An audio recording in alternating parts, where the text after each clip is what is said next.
The only people who don't want to disclose the truth are people with something to hide.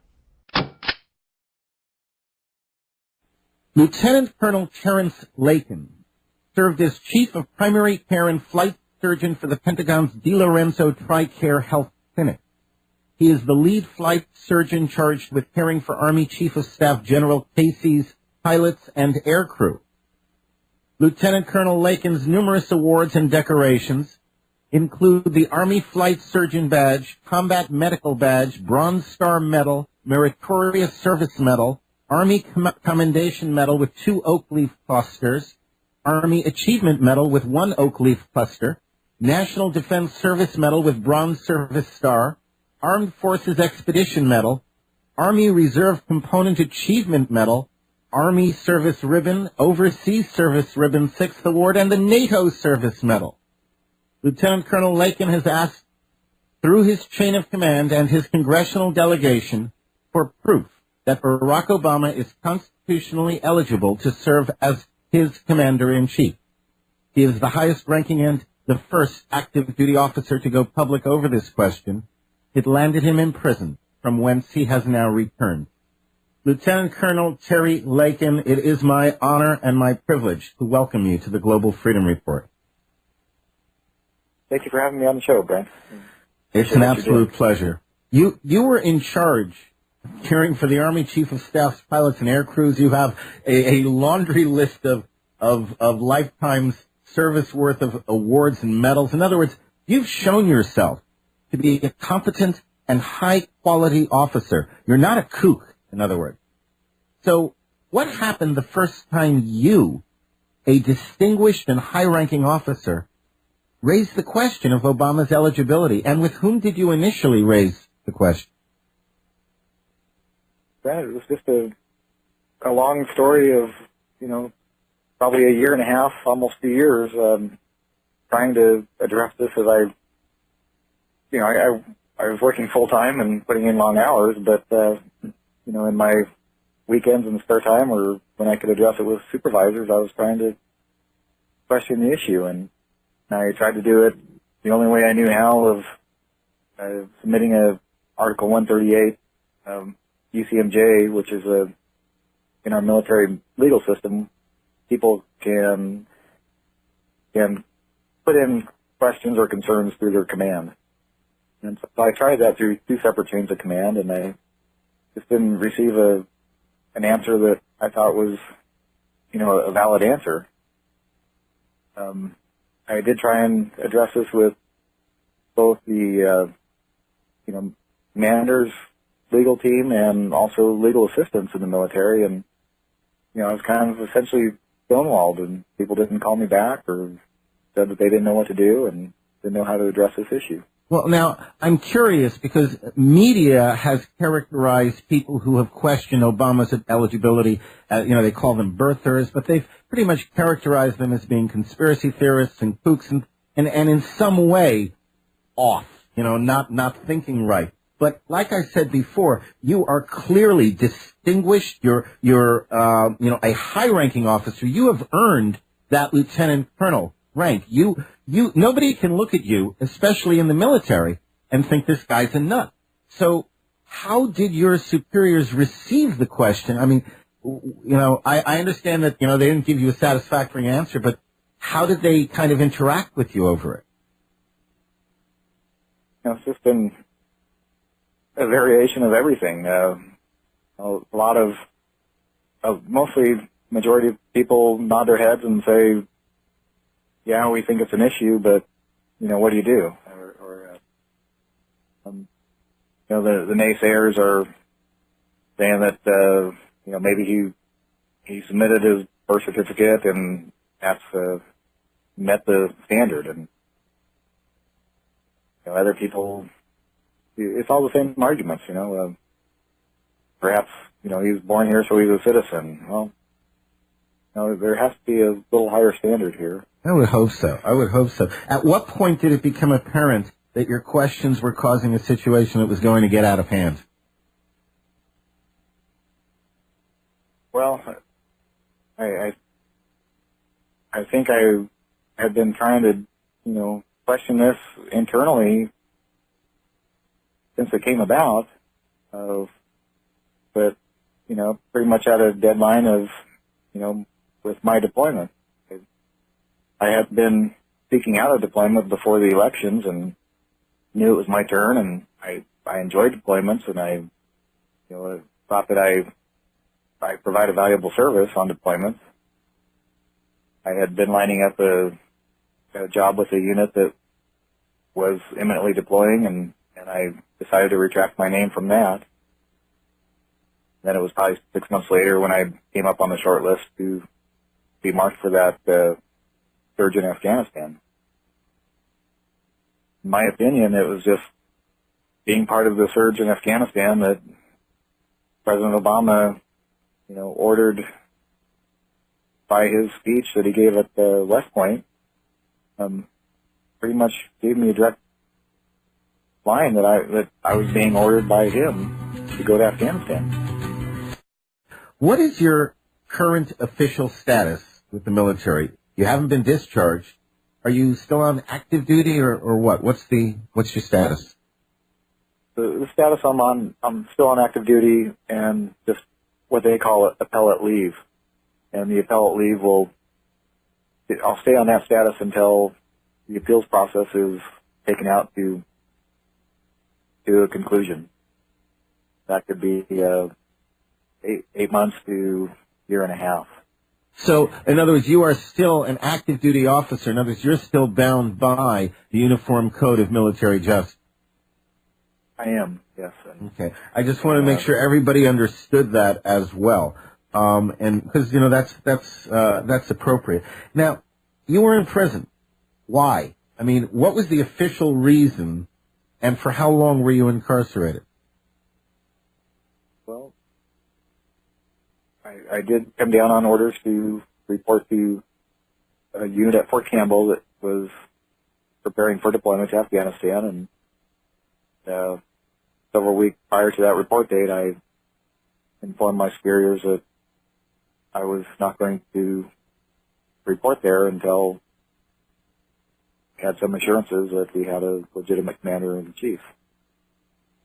So pretty much the process went through until my report day passed, and the military then calls you in and flags you as having potential adverse action taken against you, and I was under investigation for the military crime of not reporting for duty or missing movement.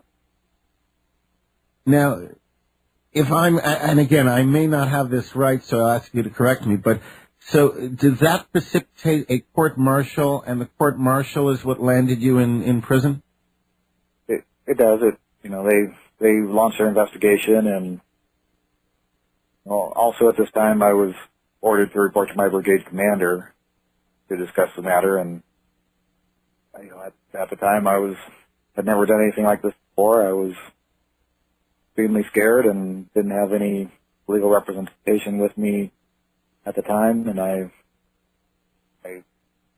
politely declined. That I had tried to meet with my commander previously and didn't see a point of meeting with him again where anything that I said or did could be held against me further. And my error of that resulted in more charges of disobeying an order. So we went through the military court-martial process, several hearings, and then the actual court-martial was held in mid-December, and I was found guilty of missing movement and disobeying orders and sentenced to 6 months at Fort Leavenworth. Okay, all right. Now, and were you demoted in the process? No, for officers, it's more difficult for them to take away the rank. But part of my sentence was 6 months confinement, and then after my appellate leave is through, then I will be dismissed from the Army, which is equivalent of a dishonorable discharge. And the appellate leave, is the matter still in an appeal process, or is it just a formality? well, a little of both. It's a, formality, and I have a new military lawyer that's reviewing the case now, and we'll see if there's, we'll file briefs in the next few months, several months down the road, and see how things progress with that. Now, It's a military topic. I'd like to clarify the actual issue. If I understand it correctly, the whole issue is that as a soldier, whether you're an officer or enlisted personnel, as a soldier, you have to obey legitimate orders. Failing to do so is a punishable offense. However, as a soldier, you are also charged with knowing what are legitimate orders, and if you follow an unlawful order, an illegitimate order, you can also be punished. Is that correct? And without it looking at the actual oath, that's a pretty good interpretation. Now, I would imagine that everybody who sat on the court-martial understood that. Am I correct? They're all officers on the court-martial, correct? Yes, they were. Uh-huh. Okay. So I would imagine something of this sort was, now I don't know how much you can tell us about what happened in the court-martial, but I would imagine this issue must have come up, and as officers, they must have been able to relate to it. Was this issue addressed in some form, or was it just set aside? Well, it's pretty much the motives of my questioning, the legitimacy of the commander-in-chief was not allowed in my defense. It was allowed afterwards for my sentencing. But, it's just a convoluted situation that, I'm not sure anybody has a real good grasp on it. My direct orders were signed by somebody that as a full bird colonel. Not, my orders weren't signed, and President Obama did not say, Terry Lakin, you're going. But the ultimate authority does come down from the commander-in-chief, and where that unified chain of command is somehow broken, I don't understand it, and no one's ever been able to explain that well enough to me. Were you incarcerated with others, or were you kept separate? And if you were with others, what was the general attitude toward you when you were in prison? Well, there's quite a few people knew about me coming in, and certainly in the first month or two of my incarceration at Fort Leavenworth, I think, everybody knew. Word gets around pretty fast in prison, but I was astonished at I made a lot of friends in prison. I mean, there's good people in there, fellow inmates there where no one ever hassled me. In fact, just the opposite. A lot of them made a point of going out of the way and meeting me and shaking my hand and saying they understand and that they think there's an issue too. And I was one of the few officers in there, and most of them are enlisted, but the officers and enlisted have different oaths. Enlisted people take an oath to follow the orders of their superiors, and officers have a unique oath, which is to protect and defend the Constitution. Oh, I didn't know that difference was there. Oh, interesting. So the constitutional oath is only with the officer. It is, right. So, as an enlisted person, I don't really think that they have as much, or they wouldn't be able to have this kind of questioning of orders. Interesting. Oh, that is interesting. Did your time in prison teach you anything new? It allowed me a lot of time to read, and it just gave me time to read the Bible and read several other historical texts that I read about our founding fathers and more on the Constitution, and it just grounded me in my faith and in my belief in the Constitution and its Judeo-Christian anchors there. So while you value that time. While you were in prison, were you did you have like a cellmate or cellmates, or did they have you like in isolation?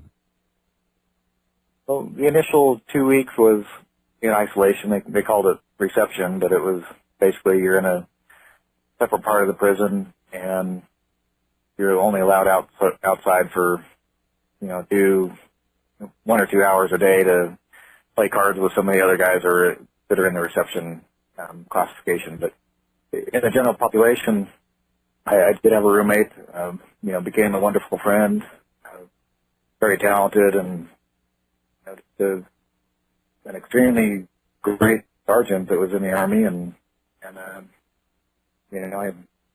my heart goes out to a lot of the fellow inmates, and I think they're a lost population in the military that are good, productive people, and maybe many of them shouldn't be in there or shouldn't be in it for the time that they are. I have a place in my heart for those lost group, and also I still have my prayers and heart that goes out to the troops deployed and their families. What about friends and family? How have they been both during your time in prison and now that you are again free? Extremely supportive. I have a wonderful family, and the friends and neighbors have all just tried to support the family throughout this process, and express concern and fear about what's kind of going on with our country nowadays. How does it feel now that you're out? I mean, obviously it's going to feel great on some level, but are you a different man now that you're out from prison than you were before you went in? I'm more grounded in my Christian faith, but I think I feel just more grounded in everything. I don't think that it's changed my outlook much on anything. I'll just have more of a historical or a better background in it, and I wish I had paid more attention to civics and history growing up and through high school and college. No, they don't even teach that much these days. And if you and I were in high school and college today, we probably wouldn't have much of an opportunity for civics lessons. That's unfortunate. What do you think should be done concerning establishing the constitutional eligibility of future presidential and vice presidential candidates, so that this never happens again, so that it's really clear to all members of the military? Okay, yeah, in my opinion, I think it should be an easy thing for the states to, pass laws to make sure that validation of eligibility is paramount for the, candidates that are running in all the elections. I don't know how that safeguard got missed in our state laws or, even in our federal laws. Every now and then I ask the question, and of course nobody's been able to answer. I've asked attorneys, I've asked legislators. Nobody's been able to answer because it's brand new ground, but I've asked the question, if suddenly it came out, we had absolute proof that indeed Barack Obama was not eligible to be commander-in-chief. It's after the fact. What would happen? Do you have any idea? Want to take a shot at it? No, I wouldn't want to do that. Yeah, I know. I mean, nobody can even think about it, because it's never come before. And how do we undo everything at this point in time? I don't have an answer. I'm hoping somebody out there does. We have a question from the chat room. Is there a pledge? Is there a pledge anywhere in the military that is a pledge of allegiance to the president or to Obama? You would find that wording somewhat in the enlisted oath of office, but not in the officer's oath. Definitely. So indeed, because the question was whether officers pledge allegiance to the Constitution and whether enlisted pledge allegiance to the president. That's kind of the gist of what the questioner was asking. So essentially, you're saying that really is the case on some level. Yes. Mm-hmm. Yeah, that is. Well, interesting. Enlisted men don't have the discretion to determine if an order is unlawful, or are they supposed to? Going back to the Nuremberg trials. Oh, kind of getting into legal matters that I would just be, postulating on, but it all has to do with the case that's going on. I mean, orders that are overtly illegal, on their face, enlisted have a duty to disobey them. So what are some examples? Can you give some examples, hypothetically, of what an illegal or unlawful order would look like? How would anybody even know? I think people would, have to go back on historical cases and, certainly, I just, I guess I'd, any type of case, the My Lai case in Vietnam was the biggest case that I can think of, and that brought out a lot of, that was overtly firing on unarmed civilians. So, but when you get into what defines patently illegal orders, is that's a big gray area, I think. Wow, I was hoping you'd help to clarify it a little, being the experience that you have in the service. What's next for your case, your situation? Now that your sentence has been completed, are you now, are you put back in the system while you're on appellate leave to, you're on active duty? So are you actively doing things, or are you behind a desk, or what? What is next for Terry Lakin? Even though I am still on active duty, I receive no pay, and the Army has no duties, and I don't have to report to anybody in the military other than my appellate attorney. I am seeking out employment, trying to get back on my feet financially. I've lost 17 years of a potential retirement through the military, and I knew that was a risk going in, but I didn't know my other options didn't sound that great either. So I'm just pretty much starting over my career now.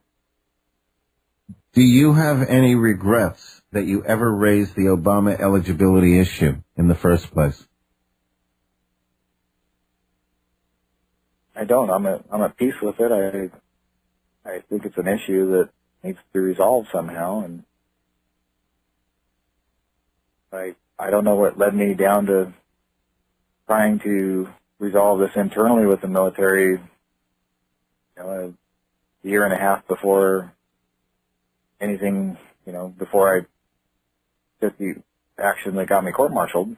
But since I had already traveled this road, I felt that still complying with orders that I had questions about would be the wrong thing to do also. An action fund has been set up to support the defense and the aftermath of this entire issue for Terry Lakin. And if you're interested in knowing more about it, if you'd like to help contribute, if you'd like to basically take a stand for something, and if you want to stand with Lieutenant Colonel Terrence Lakin, I'd like you to go to www.TerryLakinActionFund, all one word. Terry is Terry.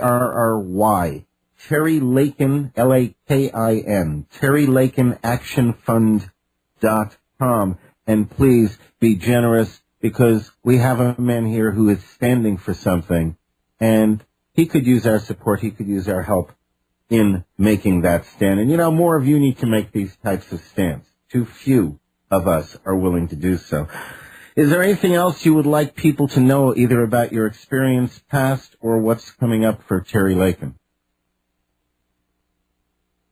Well, just kind of exploring options. I really hope to help out the incarcerated military troops that I think are the, some forgotten heroes in there, and that's a population of, troops that maybe we need to help out a little bit more, and then our deployed troops and their families have gone through a lot the last 10 years. My heart and prayers go out to them.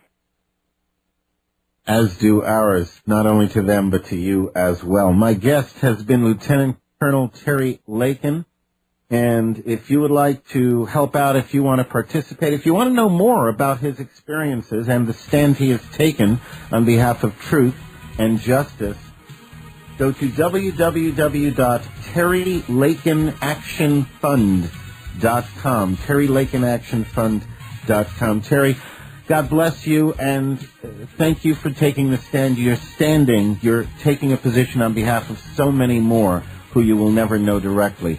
Thank you for doing so. God bless you, and I hope everything goes well. Well, thank you very much, Brent. Thanks so much. Lieutenant Colonel Terry Lakin. The only people who don't want to disclose the truth are people with something to hide.